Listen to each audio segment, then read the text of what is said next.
नमस्कार मित्रों। आज मैं आपको बताना चाहता हूँ कि दीपावली के बाद दूज आती है, जिसमें भगवान चित्रगुप्त जी की पूजा की जाती है। इस दूज पर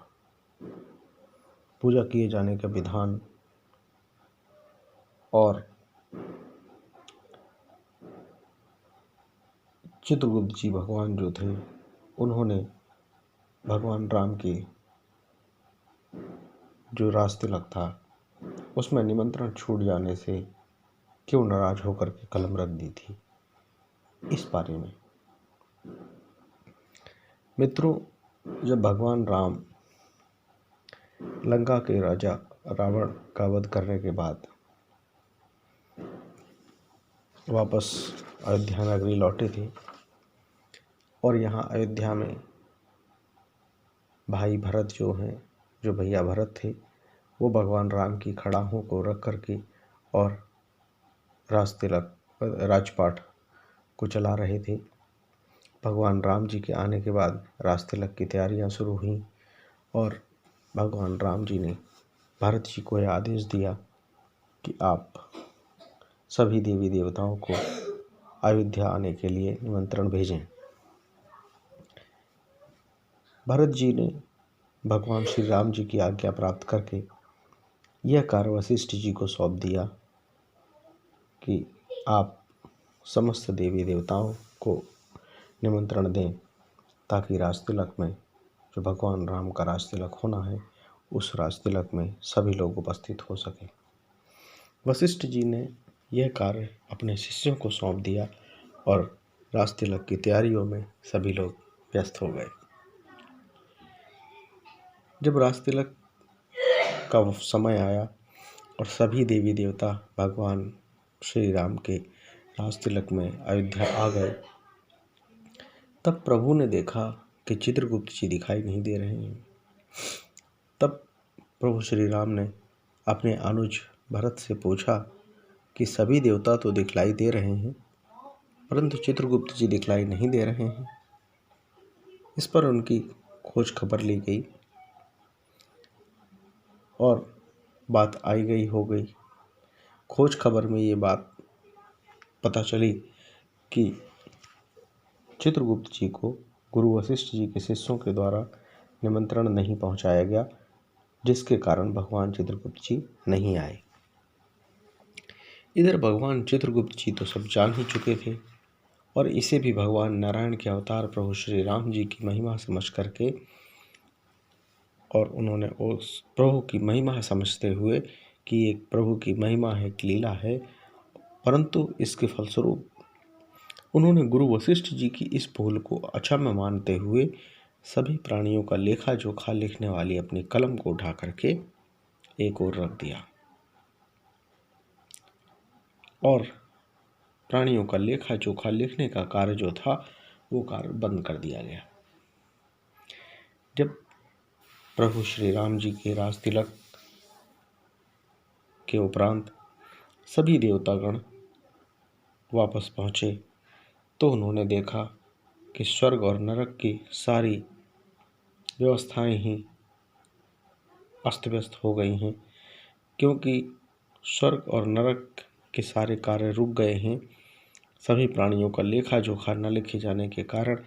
यह तय कर पाना बड़ा कठिन हो गया कि किस व्यक्ति को स्वर्ग भेजा जाना है और किस प्राणी को नरक भेजा जाना है। ये बड़ी एक दुविधा वाली स्थिति पैदा हो गई कि किस प्राणी को कहाँ भेजा जाए, ये तय कर पाना बड़ा कठिन हो गया। जब ये स्थिति उत्पन्न हुई तब सभी देवताओं ने ये बात प्रभु श्री राम जी से तक भी ये बात आई। प्रभु श्री राम जी ने गुरु वशिष्ठ जी को बुला करके उनसे संपूर्ण जानकारी प्राप्त की तो गुरु वशिष्ठ जी के द्वारा जानकारी दी गई कि उनके शिष्यों ने भगवान चित्रगुप्त जी को निमंत्रण पत्र नहीं दे पाए, इस कारण यह स्थिति निर्मित हुई। गुरु वशिष्ठ जी की इस गलती को समझते हुए भगवान श्री राम जी ने अयोध्या में जाकर के, जो अयोध्या में ही भगवान विष्णु के द्वारा भगवान चित्रगुप्त जी के मंदिर का जो निर्माण कराया गया था, जिस मंदिर को धर्महरी मंदिर के नाम से जाना जाता है। उस मंदिर में गुरु वशिष्ठ जी के साथ भगवान श्री राम ने जाकर के भगवान चित्रगुप्त जी की स्तुति की, आरती की और पूजा की, और इसके साथ ही गुरु वशिष्ठ जी की इस गलती के लिए क्षमा याचना की। श्री अयोध्या महात्म्य में इसे श्री धर्महरी मंदिर के नाम से जाना जाता है या कहा जाता है। धार्मिक मान्यता के अनुसार अयोध्या आने वाले सभी तीर्थयात्रियों को अनिवार्यतः श्री धर्महरी मंदिर के दर्शन करना चाहिए, अन्यथा उन्हें इस श्री अयोध्या तीर्थ यात्रा का पुण्य फल प्राप्त नहीं होता है। जब प्रभु श्री राम ने गुरु वशिष्ठ जी के साथ इस मंदिर में जाकर के पूजा अर्चना की और उसके बाद नारायण के अवतार प्रभु श्री राम जी के द्वारा वशिष्ठ जी की इस जो भूल थी उसके लिए क्षमा याचना करते हुए प्रभु श्री राम के द्वारा भगवान चित्रगुप्त जी को आदेश दिया गया कि आप अब पुनः लेखा जोखा लिखने का कार्य प्रारंभ करें। तब भगवान चित्रगुप्त जी ने लगभग 4 पहर अर्थात 24 घंटे का समय व्यतीत हो जाने के उपरांत लेखा जोखा जो प्राणियों का है वो लिखने का कार्य पुनः प्रारंभ किया, और तभी से ऐसा माना जाता है कि जो कायस्थ समाज के जो हैं लोग वो दीपावली की पूजा के उपरांत अपनी कलम को रख देते हैं और फिर लिखने का कार्य नहीं करते हैं। इसी कारण से यम द्वितीया के दिन भगवान चित्रगुप्त जी का जब कायस्थ समाज के लोग विधिवत पूजन अर्चना करके उनकी विधिवत भाई दूज के दिन पूजा करने के उपरांत जब भगवान की पूजा कर दी जाती है, उस पूजा चित्रगुप्त भगवान जी की पूजा करने के बाद कलम दवात की पूजा करने के उपरांत फिर वापस अपनी कलम को धारण करते हैं और लिखने का कार्य प्रारंभ करते हैं।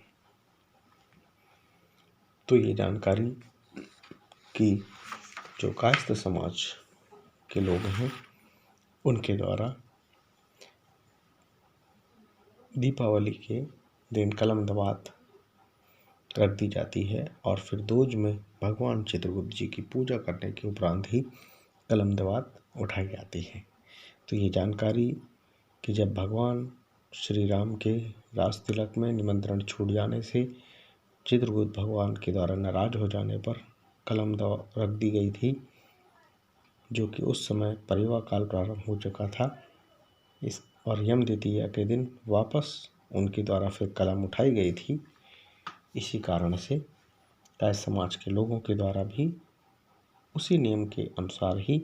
कलम दवात की पूजा करने के उपरांत कलम उठाते हैं और फिर लेखन का कार्य करते हैं। ये जानकारी पौराणिक मान्यताओं के अनुसार एवं किंवदंतियों के अनुसार भी जो कि मैंने आपको बताई कि यम द्वितीया के दिन जो चित्रगुप्त भगवान जी का पूजन होता है और इसके पूर्व जो कलम रख दिए जाने की परंपरा है दीपावली के बाद और फिर दूज की पूजा के उपरांत ही कलम उठाई जाती है, उसके पीछे क्या मान्यता है और किन कारणों से ऐसा किया जाता है उसके संदर्भ में ये जानकारी थी। ये जानकारी